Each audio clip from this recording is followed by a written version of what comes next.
وصحبه أولي القدر العظيم. أما بعد فقد قال الله سبحانه وتعالى في القرآن المجيد: أعوذ بالله من الشيطان الرجيم. بسم الله الرحمن الرحيم.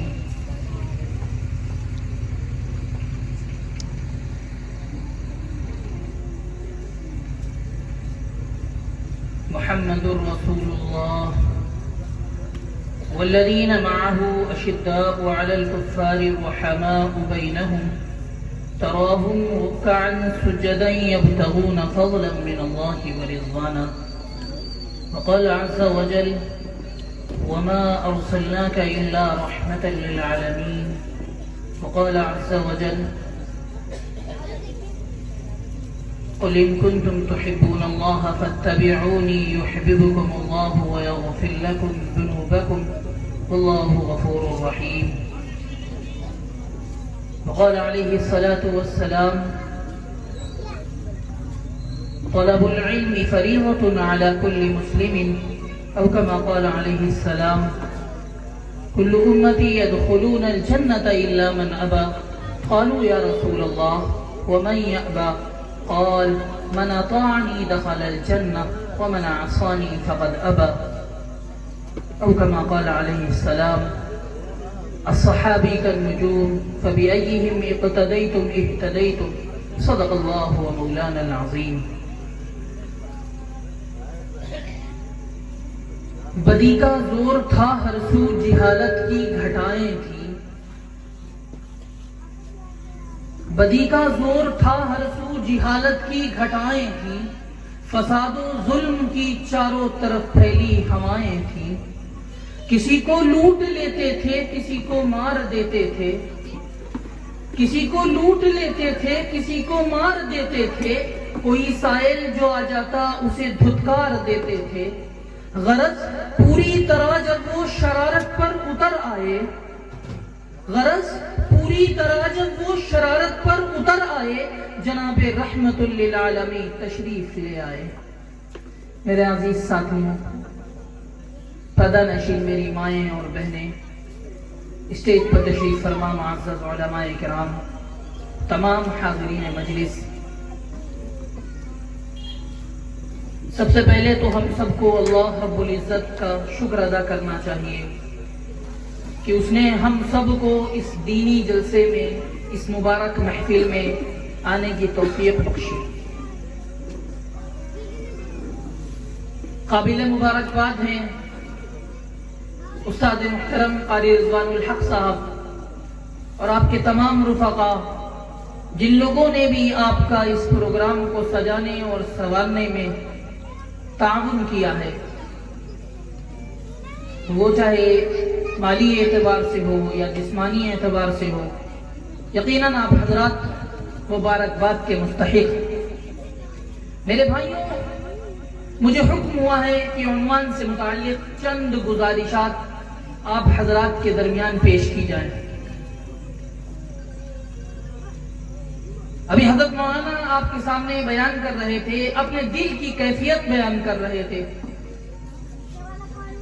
اس علاقے سے حضرت مولانا واقف ہیں، اس لیے آپ کو اپنا درد بیان کر رہے تھے آپ حضرات کے سامنے. میرے بھائیوں، حضرت مولانا جو درد بیان کر رہے تھے وہ ہماری اور آپ کی ذمہ داری ہے. اپنے بچوں کو ایسی محفلوں میں لانا،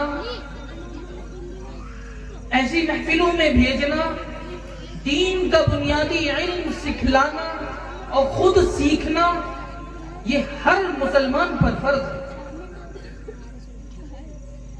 اگر مومن ہو، رسول اللہ کے امتی ہو، رسول اللہ کی اتباع کرنا چاہتے ہو،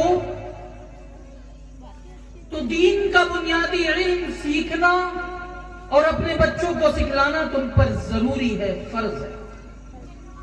اس لیے کہ رسول اللہ صلی اللہ علیہ وسلم نے ارشاد فرمایا: طلب العلم فریضۃ علی کل مسلم.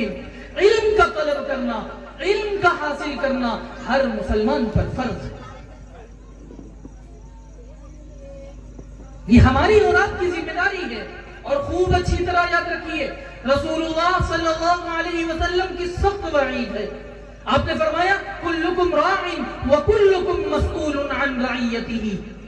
تم سب ذمہ دار ہو، تم سب ذمہ دار ہو جو بھی تمہاری ماتحتی میں ہیں، چاہے وہ تمہاری بیوی ہو، تمہارے بچے ہوں، تمہارے خادم ہو، تمہارے نوکر ہو، تمہارے چھوٹے ہو، جو بھی تمہاری ماتحتی میں ہے، تم ان سب کی صحیح تعلیم و تربیت کے ذمہ دار ہو.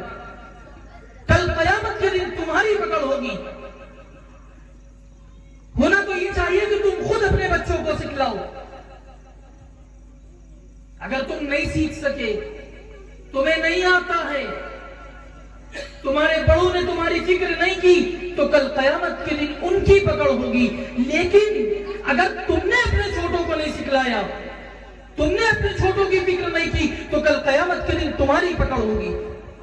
اور خوش نصیب ہیں آپ حضرات، یہ علاقے والے خوش نصیب ہیں کہ آپ کے علاقے میں حضرت قاری رضوان الحق صاحب یہ خدمت انجام دے رہے ہیں جو آپ کی ذمہ داری ہے. کل قیامت کے دن آپ کی پکڑ ہوگی. آپ کے علاقے میں قاری صاحب خدمت انجام دے رہے ہیں. آپ کے علاقے میں جو آپ لوگوں پہ ذمہ داری ہے اس کو اپنے کندھوں پر لے کر چل رہے ہیں. خوش نصیب ہیں میرے بھائیوں آپ لوگ. اس کو سمجھیے، اس پر غور کیجیے. یہ رسول اللہ کا فرمان ہے، تم سب ذمہ دار ہو جو بھی تمہاری ماتحتی میں ہے، چاہے وہ تمہارے بچے ہو، جو بھی تمہارے چھوٹے ہو، تمہارے خادم ہو. اگر ان کو دین کا بنیادی علم نہیں سکھلایا تو کل قیامت کے دن اللہ رب العزت پکڑ کرے گا. ایک طرف تو تم سب رسول اللہ کے امتی ہونے کا دعویٰ کرتے ہو، رسول اللہ سے بے انتہا محبت کا دعویٰ کرتے ہو، لیکن جہاں پر رسول اللہ نے جو حکم دیا اس پر عمل نہیں کرتے. یہ کیسی محبت ہے میرے بھائیوں؟ یہ کیسی محبت ہے؟ یہ کیسی اطاعت ہے؟ یہ کیسی فرما برداری ہے؟ رسول اللہ کا کہا نہ مانو اور محبت کا دم مارو. ابھی یہاں پر حضرت مولانا بیان کر رہے تھے، یہاں پر کوئی دنیاوی پروگرام رکھ دیا جائے، ناچ گانے کا رکھ دیا جائے، یا اور کوئی چکلس کا رکھ دیا جائے، خوب پبلک آ جائے گی. دین سے یہاں پر دینی پروگرام ہے، اس میں پبلک نہیں آ رہی ہے. آخر اس کی کیا وجہ؟ قاری صاحب نے تو کوئی کمی نہیں چھوڑی، پروگرام رکھ دیا، حضرت مولانا کو بلا لیا، اپنے وقت کو خالی کر کے حضرت مولانا آئے ہیں آپ حضرات کے لیے. آپ لوگوں کو قیمتی باتیں بیان کریں گے آپ حضرات کے سامنے. آخر کیا وجہ رہ گئی، کیا کمی رہ گئی جو لوگوں کو گھر سے آنے میں یہاں پریشانی ہو گئی؟ میرے بھائیوں بہت مختصر سا وقت ہے، 3 باتیں رکھ کر آپ حضرات کے سامنے 3 باتیں رکھوں گا، اس کے بعد اپنی جگہ لوں گا. صرف 3 باتیں عنوان سے متعلق.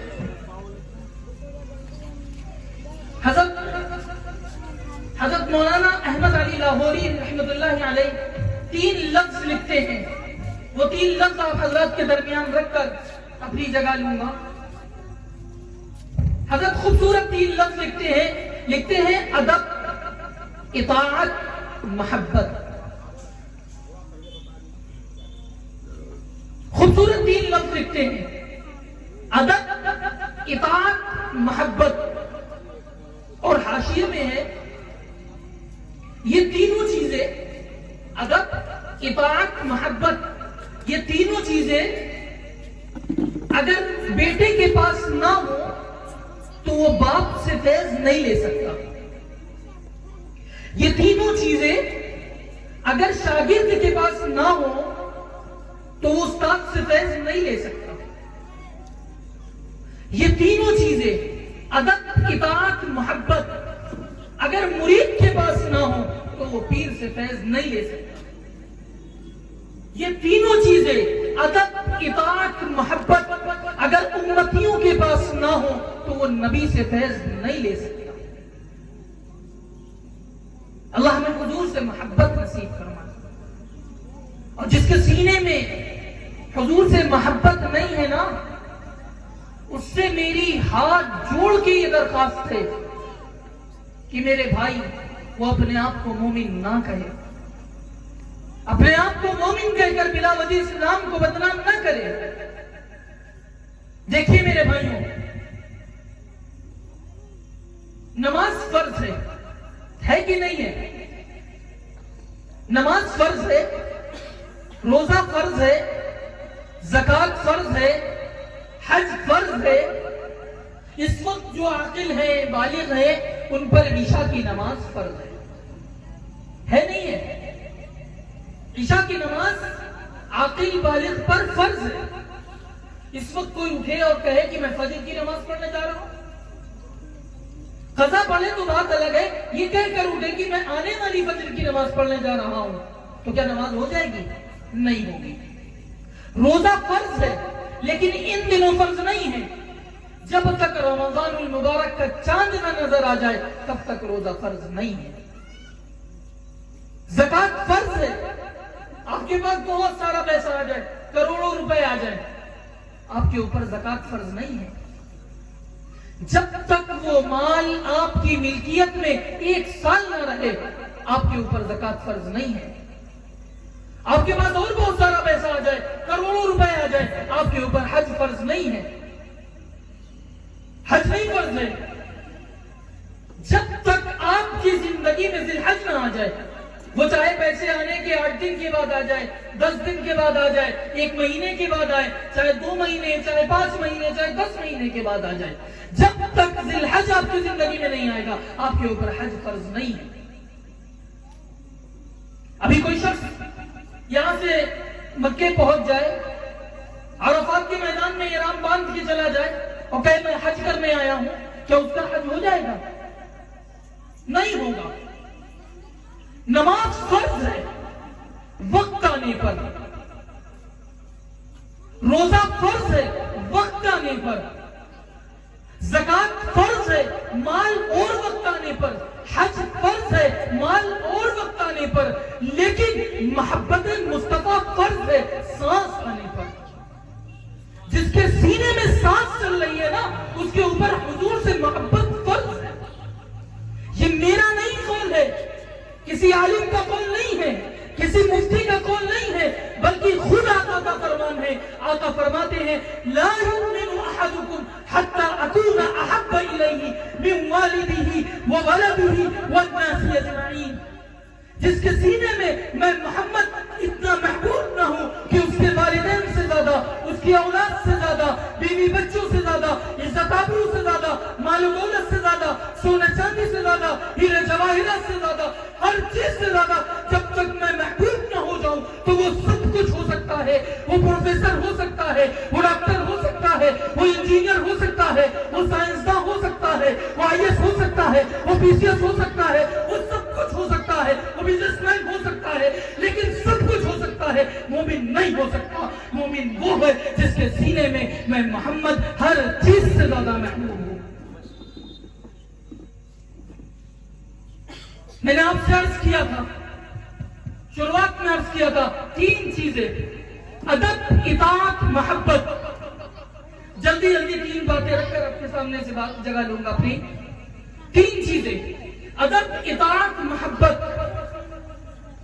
امتیوں کے پاس نہ ہو تو وہ نبی سے فیض نہیں لے سکتے۔ اچھا، آج ہم ان تینوں چیزوں پر عمل کیسے کریں؟ اگر آج ہم اپنے زاویے کے حساب سے ان تینوں چیزوں پر عمل کریں گے تو میرے بھائیوں فساد برپا ہوگا، فتنے پھیلیں گے۔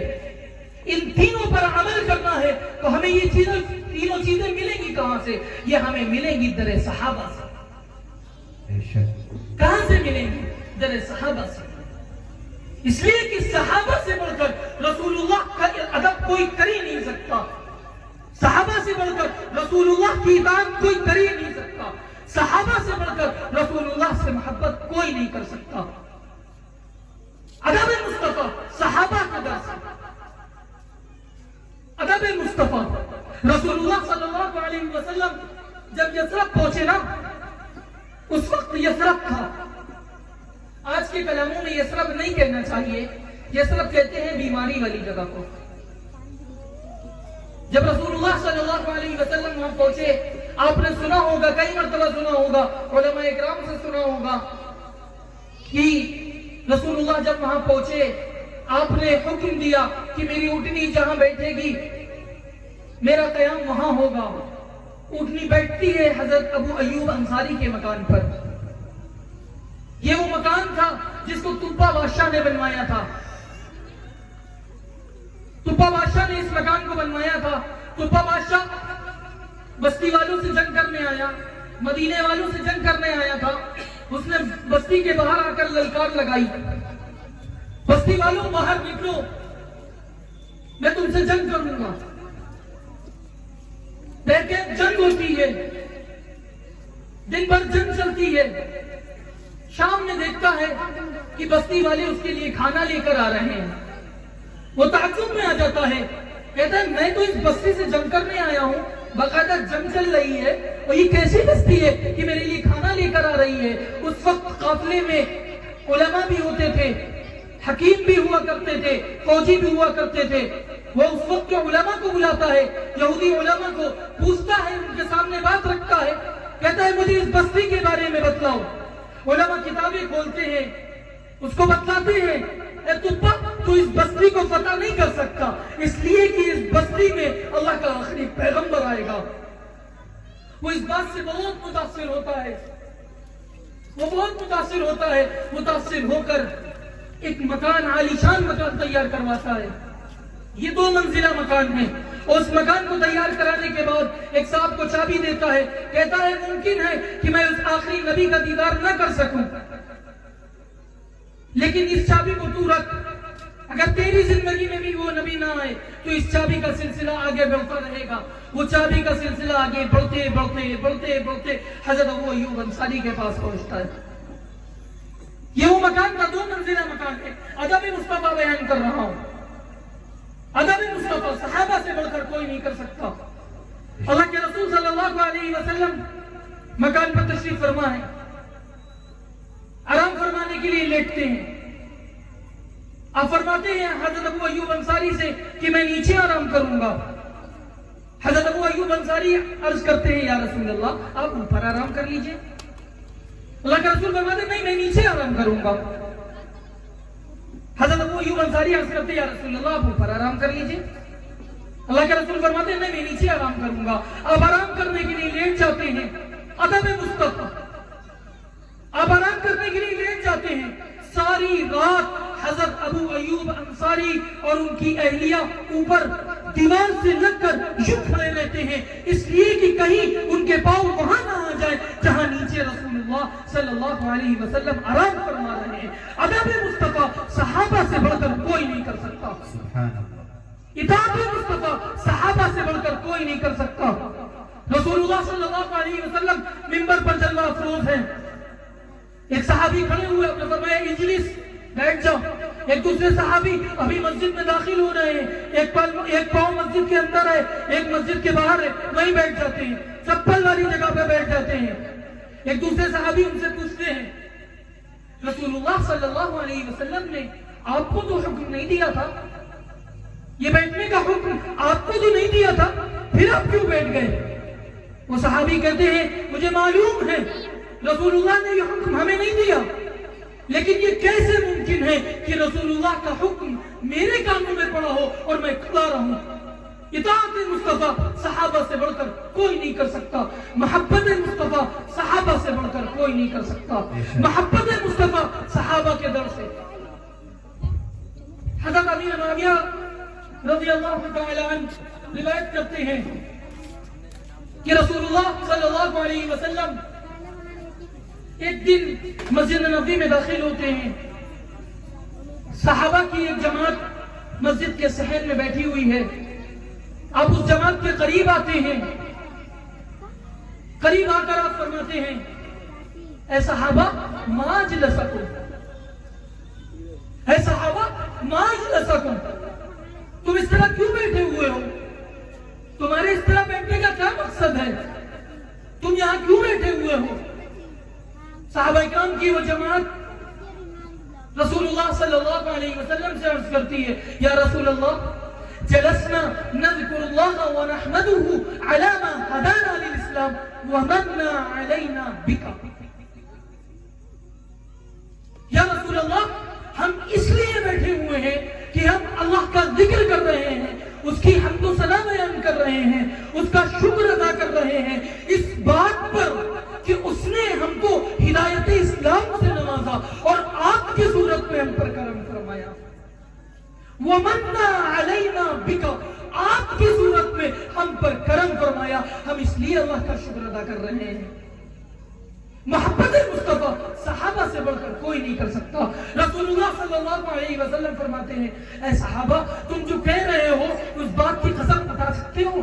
صحابہ اکرام فوراً قسم کھا کر کہتے ہیں کہ یا رسول اللہ قسم خدا کی ہم صرف اللہ کا ذکر کر رہے ہیں, اس کی حمد و ثنا بیان کر رہے ہیں, اس کا شکر ادا کر رہے ہیں اس بات پر کہ اس نے ہم کو ہدایت اسلام سے نوازا اور آپ کی صورت میں ہم پر کرم فرمایا.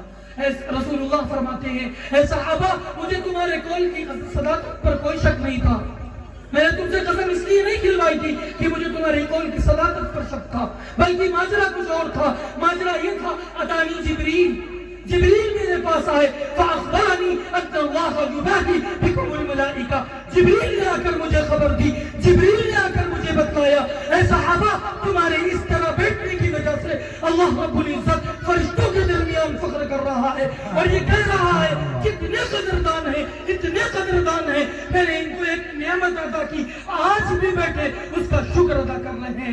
میرے بھائیوں, محبت مصطفیٰ صحابہ سے بڑھ کر کوئی نہیں کر سکتا.